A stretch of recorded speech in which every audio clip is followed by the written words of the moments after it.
All right, moving on to energy. Energy supply and demand, energy cost, renewable energy. As consumers, energy is relevant to each and every one of us.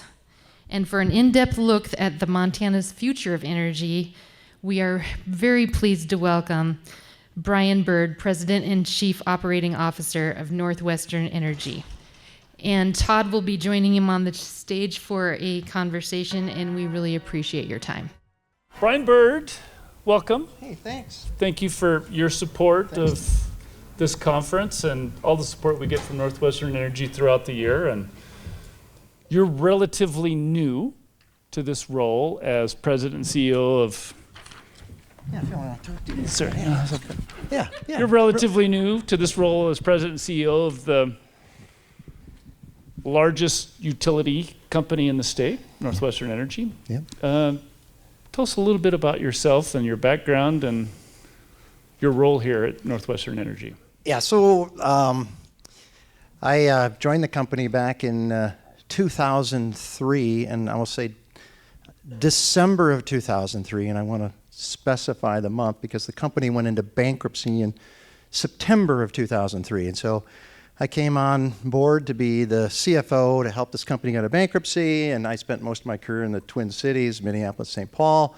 Thought, after I help these guys get out of bankruptcy, I'm not really a utility guy, I'll go on and do other things. Well, here 21 years later, I guess, I was CFO for 18 years, Chief Operating Officer for 2, and just a year and a half now as a CEO. So it's been great fun. Couldn't find a better time to be in the utility industry. Yeah, challenging times, right? Challenging, You're yeah. not short of challenges. No. And I think it's interesting, as Montanans, and I noted this earlier, is that, we're an energy-rich natural resource state. And for generations, the thought of where our electricity comes from, is it going to be available when we need it, is it going to be affordable, has really been something that's not been at our forefront of our minds. It's not even been an afterthought. It's always been something that we've, quite frankly, taken for granted. Mm-hmm. But over the course of the last 10 years-ish, that's changed. And it's changed dramatically. And I don't think we really appreciate the fact that Montana is no longer in a wealth of electricity production that we used to. Can you talk a little bit about that? Yeah, sure. I would tell you this. Any media in the room, by the way? Just curious. Any media in the room? No? Okay, good. It's okay. You may not read this in the media, but in the last, we haven't built a fossil fuel resource in the state of Montana since the Dave Gates generating station back in 2011. Okay? But we've added nearly 1,000 megawatts of owned and contracted clean resources during that time period. 440 megawatts of hydro. And a lot of wind, a lot of solar. Now, a lot of that's contracted, but either our customers are benefiting from contracted or owned resources. So we spent a lot of time over the years focusing on a cleaner portfolio. And so think 1,000 megawatts out of 1,400 available to us, so 70% of our portfolio on a nameplate base. That means what's the ability to produce? But 58% is on a megawatt hour. So actual production, 58% of our resources today are clean. And people, I don't think, appreciate that. We are building a gas plant right now. It's going to go into production in a couple days, the Yellowstone County plant. In Laurel. And by the way, the beauty of that plant is it's 18 separate engines, approximately 10 megawatts each. They can all ramp up individually to offset the intermittency of renewables.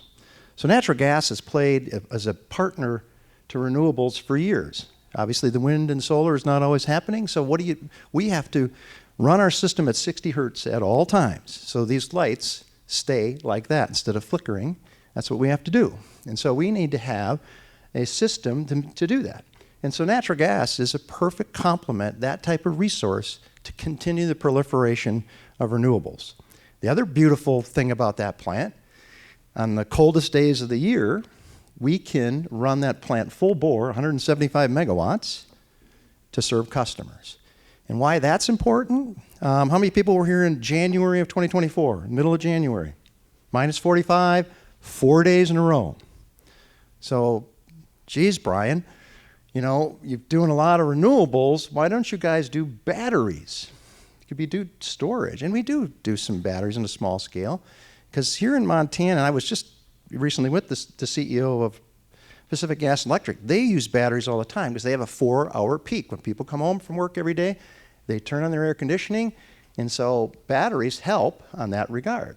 So it helps them their peak. In Montana, we have 4-day peaks. It wasn't 45 below for 4 hours. It was 45 below for 4 days. And the wind wasn't blowing and the sun wasn't shining. Now, when you read about, well, yeah, the wind was blowing, the sun was shining, you know what? Almost all the time, we have excess energy in the state. We actually, earlier in that week, we had excess wind. Later in that week, we had excess wind. And almost on a daily basis, we have excess energy. But what we don't have in this state is capacity. And what I mean by capacity, something we can turn on or off when we need it. Energy is anything that's produced. Capacity is on demand, called dispatchable. And by the way, dispatchable long duration can run for days as long as you have the fuel. Guess who can do that? Colstrip, our new plant in Yellowstone County. That's why we have those resources. And I think the thing back to, I'm not sure I'm even answering your question, Todd, but since to your question on what's happening on that middle part of January, since we didn't have Yellowstone County available, you might have heard we had some litigation that delayed the construction of that plant. It's ready to go now, but it wasn't in January. If we had that and the incremental coal strip that we're getting from Avista for zero, customers wouldn't have paid $40 million that week for excess power. And what I mean by that is, for those 4 days, we were having to buy power on the market. And back to Todd's question, it's unheard of that Montana imported 50% of our needs for 4 days in a row. The transmission system in Montana was built, and any engineers in the room? Any engineers? Okay. Montana's system was designed to actually export more in the transmission system than to actually import. So it's very difficult for us to import 50% of our needs on that system. And so that scares the heck out of us. Yeah, that's a switch in the way we've looked at electricity in this state, is that now we're actually on the market certain days of the year, competing with California, Washington, some of these other states for the price of electricity. And in fairness, nice thing about some markets, we'll get cheap power at times from California. They have excess solar at times, and we'll bring that into the state. And so markets are good in that regard at times, but sometimes when the wind's not blowing, and by the way, the whole Pacific Northwest was in that situation, power prices are going to go up. Doesn't take a rocket scientist. Increase demand, decrease supply, increase price. And that's what happened for those 4 days. My concern is, in December of 22, I talked about this, and we had 1 day. This past year, we had 4 days. What happens when we can't get it on minus 45? At any price. At any price. And I think the thing to think about, the thing I get concerned about in the WEC, the Western Electric Coordinating Council, think of all the Western utilities, we continue to shut down coal plants. And the concern for us is we're going to go from 30 gigawatts of coal in the West down to about 10 by 2030, and EPA rules are going to probably drive that a little faster. That's great. There's not one utility in the United States to try and get dirtier. We're trying to all get cleaner. But we have to serve our customers. And if I can't serve it, guess what you guys are going to do? What the heck is NorthWestern doing? How come they can't serve us? And so we're so scared about that issue, we're trying to take more of Colstrip. Yeah, more of it. But the reason you can get it for zero is Washington doesn't want their utilities to take coal anymore, and they need to hand over the keys by 1/1/26, and we will take them. And then here's my thing. I would love to see Colstrip at some point in time be shut down, but be replaced with something that has a like-kind type of capacity, be it small modular reactors, maybe it's long-duration storage. We have kind of 4-ish hours today. There's technology out there moving towards 100-hour. If we can get to that place, we can shut down Colstrip, but if we shut it down sooner than that, if we shut it down in 5 years, we're building natural gas, people. There's 133 natural gas plants being built in the U.S. today. I'm going to tell you, based upon increased demand because of data centers and onshoring, electrification of everything, EV charging, I think that is going to double. And Elon Musk says our demand's going to go up 3 times. Bill Gates 2.5 times. These guys aren't dummies. And we need to find a way to deliver, to have a first world grid in this country. And we're scared if we do not have the resource to do that. So I'll just say it real plainly for folks. Why do you tear down the old bridge until you built the new one? And do you want that?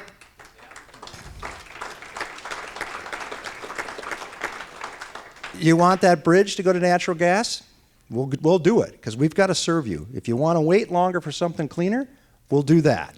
So anyway, that's what we're trying to do as a company. And you're right. Colstrip was built to export all the power that wasn't serving Montanans to the Pacific Northwest. This state was a huge exporter of energy. You're an all-of-the-above company. We are an all-of-the-above company, and proud of that. I think, by the way, 33% of our portfolio is hydro. It's the best renewable because it has higher capacity. And so all those folks say, oh, geez, NorthWestern paid too much for those resources. If we were to buy them today, we'd pay double what we paid when we did. So we're so fortunate we have those hydro facilities. Yeah, and it's important that we keep in mind, where Montana's place is in these markets, right? And you've touched on it. There's proposals now to tear down some of the Snake River dams, right? We're talking about tearing down existing renewable. Demand is going up in the entire region, and supply is rapidly declining. Affordable and reliable electricity is critical for economic success, right? This is going to be what drives our economy. It can also be what destroys our economy. And so I think we're seeing, and we're not realizing yet as a general population, kind of that crosswords that we're at, right? So I think, just real quick on that, Todd, I think, 58% carbon free. The nation's at 41%, okay? Hydro gets us well above. We're all trying to transition, but we've done such a good job on that. And by the way, the first 60% is a heck of a lot easier than the last 40. I'm just telling you. We've done such a good job there. We haven't focused as much as a nation on reliability and affordability, and that time has come. Yeah. Well, let's switch gears real quick. Litigation, tort reform, you're feeling it, you're starting to see it. NorthWestern Energy is starting to make some pretty significant changes as a result of some of the litigation that we've seen in other states. Talk to us about where NorthWestern Energy sees things as it relates to like fire danger, what sort of an impact that can have on your cost, and what is ultimately the cost that customers bear. Yeah, I think if people want to just real quickly know how we make money by investing capital and get a return on investing capital. Our expenses, we just try to get recovery of our expenses. We can't earn on our expenses. So investing capital in things like Colstrip for zero shareholders are like, what are you doing? I'm like, well, I want to be able to serve our customers. And so it's free, it's available, it's now. And they get that. But back to the litigation front, the thing I'm worried about is on the wildfire. You mentioned we're a big utility. We're a big utility in Montana. We serve 75% of Montana. But we only have 400,000 electric customers in the state, so we're not huge. We're one of the top 5 utilities in the U.S. from a square miles perspective. We're one of the bottom 5 in terms of market cap. We have a $3 billion market cap. You know who used to have a $3 billion market cap? Hawaiian Electric. You know who's likely to file for bankruptcy? Hawaiian Electric.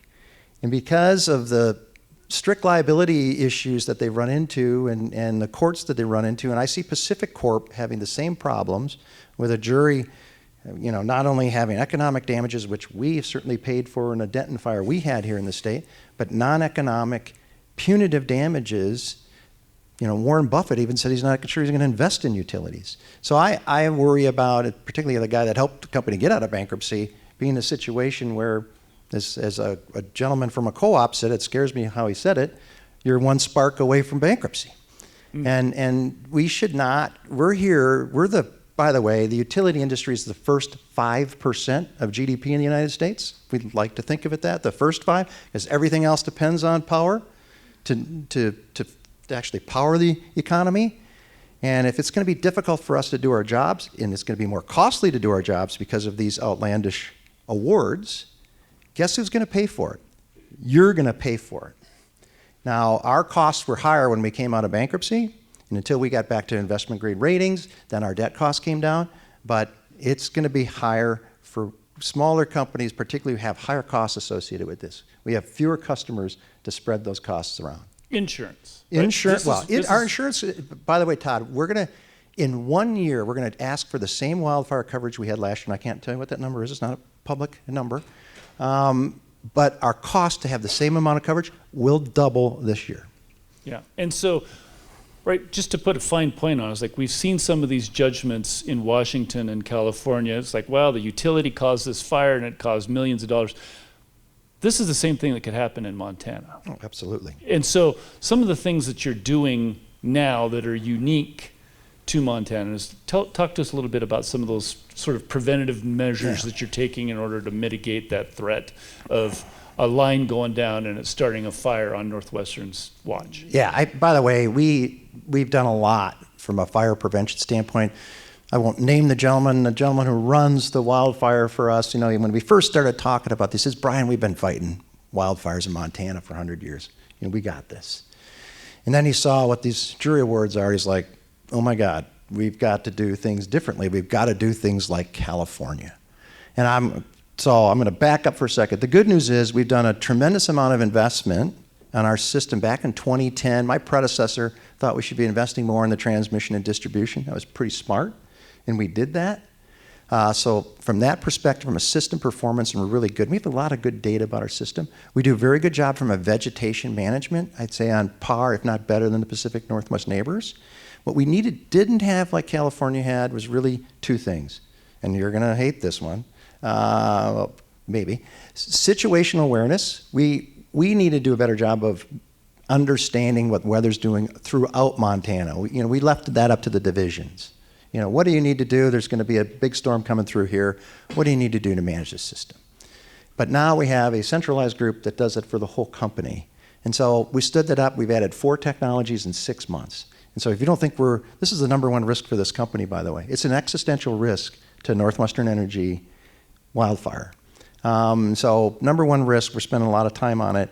And so the other thing we need to do a good job of communication. How many people heard about what happened to XL Energy in Colorado and Texas, fires, right? Okay. Did you hear what they just did about public safety power shutoffs? Have you heard of public safety power shutoffs? So now what they're doing is, and again, this started in California, when the wind's blowing at very high speeds, they've got great technology, they're going to shut the power off. Okay? And so a fire won't start. So protects customers, protects themselves.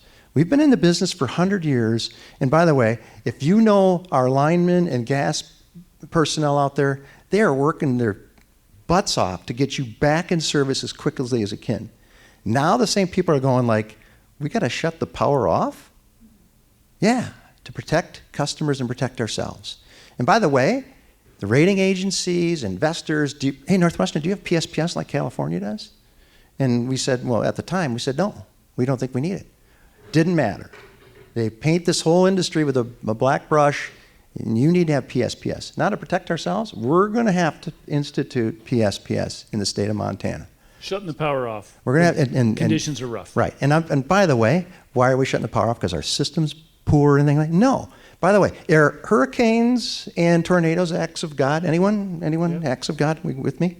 What's a 100-mile-an-hour wind? Is that a utility? Did we give a 100-mile wind? Is that not an act of God? Where's FEMA looking out for us? Why are we the deep pockets to pay for an act of God? I mean, our lines are certainly, they are engineered to withstand certain weather. In some cases, that weather exceeds that. And sometimes things, they do happen. We have to take ownership when it's our responsibility, and we'll do that from an economic standpoint. That's why we have insurance coverage. But should we pay non-economic and punitive for those types of things? We need the federal government, we need the state government, we need to work with communities to fix this problem, because this is not just a NorthWestern Energy problem, this is a Montana problem. It's every utility north of Mississippi, of the Mississippi River, now trades at a discount on our share price because of fire risk. We are having difficulty from raising capital at the same cost on a debt perspective, and bankers are concerned about this as well from a lending. This is going to increase costs until we fix this problem in many ways. In the meantime, there's going to be public safety power shutoffs, and we have to work our way through that. Back to XL and Boulder, and I know you held up that sign, and I'm just keeping you away from your drinks. I know I'm between you and your reception. The thing that happened in Boulder, and XL is a great utility.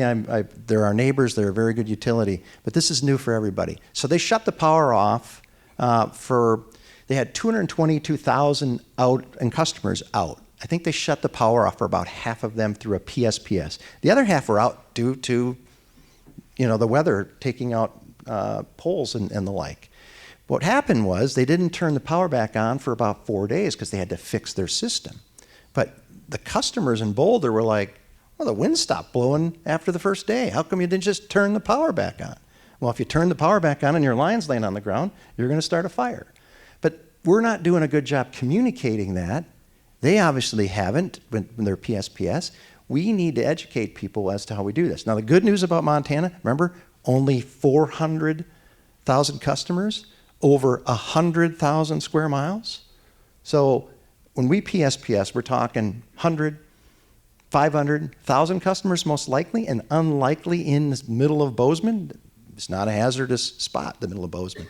East of here, along the highway, forested areas. So we know, and by the way, I talked about data, we know where the difficult spots are. Those are the folks that are most likely we have technology to tell us where those are. So we're going to affect a lot less customers than these big utilities, but it's still going to be a problem, and we need to work through it. So until we fix the court system, which I'm not sure we ever will, we need to find something from a legislative standpoint to deal with this issue. It's a national problem. And guess what? Do you think Hawaiian Electric thought they had a problem? They didn't have a wildfire mitigation plan. We do. We're on 2.0 at this point. And if you want to read it, go to our webpage. Great. Well, thank you, Brian. And I want to also thank you. NorthWestern Energy is a great supporter in the communities. Every time you go into a community, NorthWestern Energy is sponsoring everything. You're part of the community. We appreciate not only what you do to keep the lights on, but also support the communities and be great neighbors. So thank you, Brian. Thank you. And